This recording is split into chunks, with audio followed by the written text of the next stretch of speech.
There is a part of you that you have never met face to face. You have felt it, though.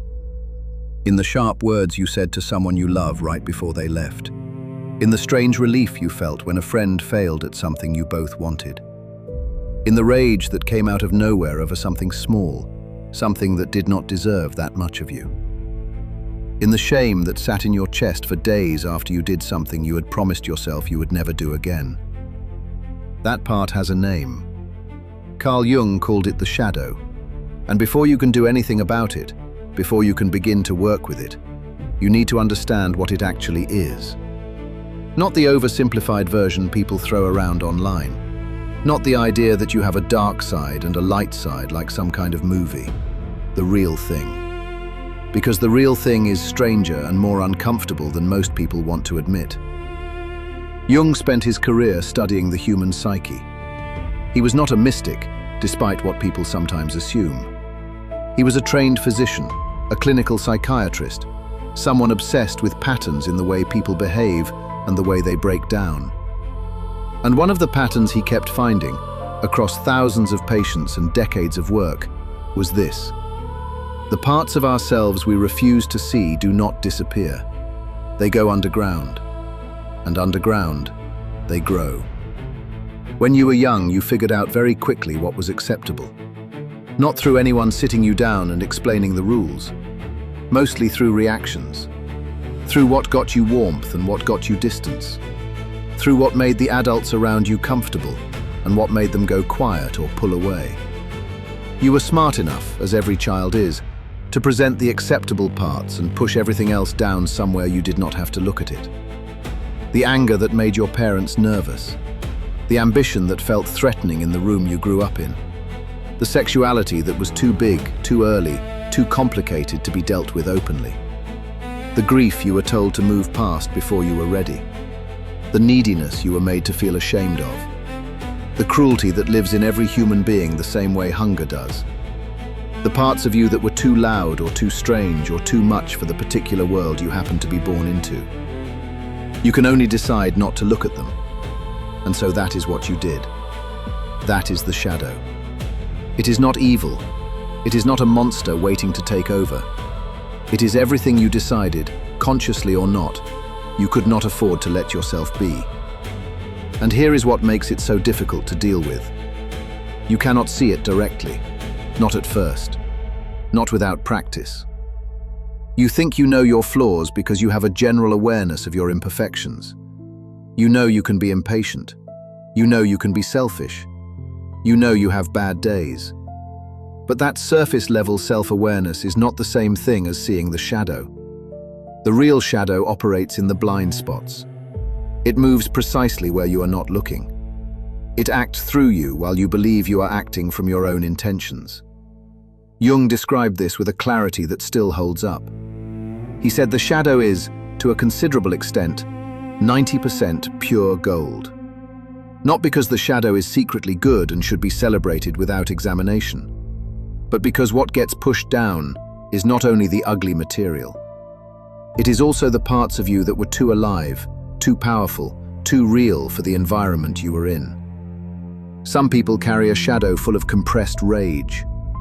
Others carry one full of creativity they were never allowed to express, or desire they were trained to suppress, or an appetite for life that the people around them could not tolerate. The exile was not based on whether something was healthy. It was based on whether it felt safe in the context you were in. And what is exiled stays exiled, building pressure until it finds a way out. Before we get to how to recognize it, it is worth spending a moment on why this matters in a practical sense. Because some people hear this kind of psychological framework and think it is interesting but not urgent. Something to return to when life slows down.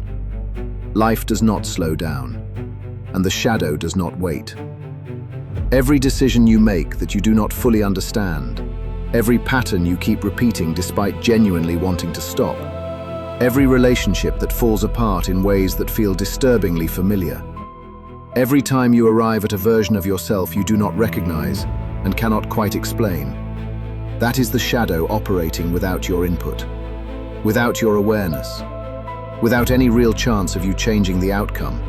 because you are not actually the one driving. Jung's term for the unconscious influencing conscious behavior was autonomous complexes. Complexes are clusters of emotion and memory and association that form around a core wound or belief. When something touches that complex, the response comes from there, not from your conscious self. You react before you can think. You feel before you can evaluate. And by the time you have a moment to reflect, the thing is already done. The shadow is full of these complexes. That is what makes it so worth understanding. So how do you actually start recognizing it? The first and probably most useful signal is projection. Projection is what happens when something you cannot see in yourself gets placed onto someone else. The way it shows up in practice is this. You have a reaction to a person that is significantly bigger than the situation warrants. Not a minor irritation, a real charge, something that catches you. You meet someone confident and you find them genuinely unbearable, not mildly annoying. Something about them makes you want to leave the room. You see someone expressing emotion openly and something in you recoils. You watch someone succeed at something you care about and you feel a contempt that you cannot quite explain or justify, even to yourself. These are not simply personality preferences, they are signals. The things that trigger you most intensely in other people are almost always the things you have most aggressively exiled in yourself. This is one of the hardest things to sit with that this work asks of you, because it means the people who irritate you most are not simply the problem. They are showing you something. The colleague who takes credit and never acknowledges anyone else's contribution might be activating ambition you were never allowed to own. The friend who speaks too directly and does not soften anything might be activating the part of you that learned very early that being honest was dangerous. The person who seems too needy might be activating your own buried need for connection, the one you learned to call weakness before you were old enough to know better. Projection moves in the other direction too. Idealization is the same mechanism running in reverse. When someone feels almost luminous to you, when you put them on a pedestal and project qualities onto them that feel almost superhuman, that is also the shadow at work. You are seeing something in them that belongs to you, something you have not claimed, something you split off and sent away so long ago that when you see it in another person, it feels like you are looking at something rare and external rather than recognizing something you already are. The second signal is compulsion. When you do something you genuinely do not want to do, when you act against your own stated values and cannot explain why afterward, when you promise yourself clearly and sincerely that you will stop and then find yourself doing it again, that is not a moral failure. It is not weakness in the ordinary sense. It is the shadow asserting itself through the cracks in your conscious control. The shadow does not wait for permission. It finds the openings. It comes out in patterns with alcohol or food or money. In the type of person you keep choosing in relationships, despite knowing better. In the self-sabotage that arrives with eerie consistency every time you get close to something that actually matters to you. In the way you manage to create chaos exactly when things start going well. You can work as hard as you want on the surface. You can build habits and systems and goals. You can optimize your behavior and track your progress, and read every book and listen to every conversation about personal growth. But if the shadow is not part of that work, it will keep undermining what you build. Not out of malice, but because unacknowledged parts of the psyche demand acknowledgement. They will have it one way or another. The question is whether you choose the terms, or they do. The third signal is harder to access because it requires other people. It is the gap between who you believe yourself to be and how the people closest to you actually experience you. If someone who knows you well, someone who has no obvious reason to misread you, keeps telling you something that you keep dismissing, that gap deserves serious attention. Not because other people are always right about you, they are not, but because the shadow often expresses itself in ways that are genuinely invisible to the person acting from it. You might experience yourself as calm, while you leave tension in every room you enter. You might experience yourself as generous, while the people around you feel consistently drained. The shadow is not invisible to everyone, just to the person it belongs to. There is a fourth signal that is subtler and worth paying attention to. It is the themes that repeat in your dreams, in the stories you are drawn to, in the characters you find yourself rooting for or resenting in fiction. Jung believed the unconscious communicates through image and symbol, and that what captures your attention, particularly what disturbs or fascinates you in ways you cannot fully explain, is often the psyche trying to show you something it cannot say directly. You do not need to become an expert in dream analysis to use this. You just need to notice what keeps showing up and be willing to ask what it might be pointing toward. Here is what most people do with this information. They find it interesting. They nod along. They recognize a few examples from their own life. And then they do nothing, because looking at what is actually in the shadow is genuinely uncomfortable. It is much easier to keep the framework at the level of concept rather than the level of practice. Jung was clear that this was not optional, not if you wanted to become a whole person rather than simply a more defended one. The work of recognizing the shadow is not something you complete once and move on from.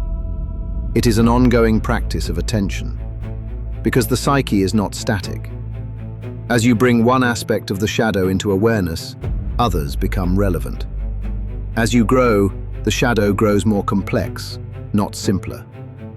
Jung was clear that this was not optional, not if you wanted to become a whole person, rather than simply a more defended one. The work of recognizing the shadow is not something you complete once and move on from. It is an ongoing practice of attention, because the psyche is not static. As you bring one aspect of the shadow into awareness, others become relevant.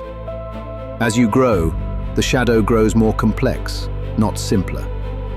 There is something else worth naming here. The shadow does not just affect your inner life. It shapes what you build, what you attract, and what you unconsciously push away. People who have not done this work tend to construct lives that look one way on the surface and feel very different underneath. They achieve things and feel empty. They build relationships and feel unseen inside them. They reach goals and immediately move the target. Because the person doing the achieving is only a partial version of themselves. The rest is still down there, exiled, waiting. This is not a comfortable idea, but it is an accurate one. The ceiling on what you can build externally is often set by what you have not yet faced internally. Not because of some mystical law, because the unexamined shadow keeps making decisions that undermine the examined goals. It is that simple and that hard. The goal was never elimination. Elimination is not possible. What is possible is integration. Building a real relationship with the parts of yourself you have been avoiding. Not embracing them without examination. Not pretending they are all secretly wonderful, but learning to see them clearly, to understand where they came from, to stop being operated by them from behind the scenes. That process begins with recognition, with the willingness to notice your reactions and ask what they are really about, with the honesty to catch yourself projecting and turn the question around, with the patience to stay in discomfort instead of immediately moving away from it. This is not comfortable work. It requires a kind of honesty with yourself that most personal development content never actually asks of you. It is much easier to talk about becoming better. It is harder to look at what is actually in the way. But here is what is true. The shadow does not reveal itself to people who are not paying attention. It does not open to people who are only looking for confirmation of what they already believe about themselves. It opens to people who are genuinely willing to be surprised, genuinely willing to find out that they have been wrong about themselves in ways that matter. The capacity to do that, to actually look, is not something most people develop by accident. It takes deliberate effort, it takes practice, and it takes a tolerance for discomfort that has to be built up over time, not assumed to already be there. What came up for you while you were listening to this? Whatever it was, that is probably worth following. Not because it is comfortable, because the shadow lives precisely where the discomfort is pointing. That discomfort is not a warning to stop. It is a signal that you are getting close to something real. In the next video, we go deeper. We look at how the shadow actually operates in your daily life, in your relationships, in the choices you make, and the ones you cannot seem to stop making. We look at the mechanisms it uses, and we look at what it costs you to keep leaving it unexamined. For now, just stay with the question. What are you not looking at?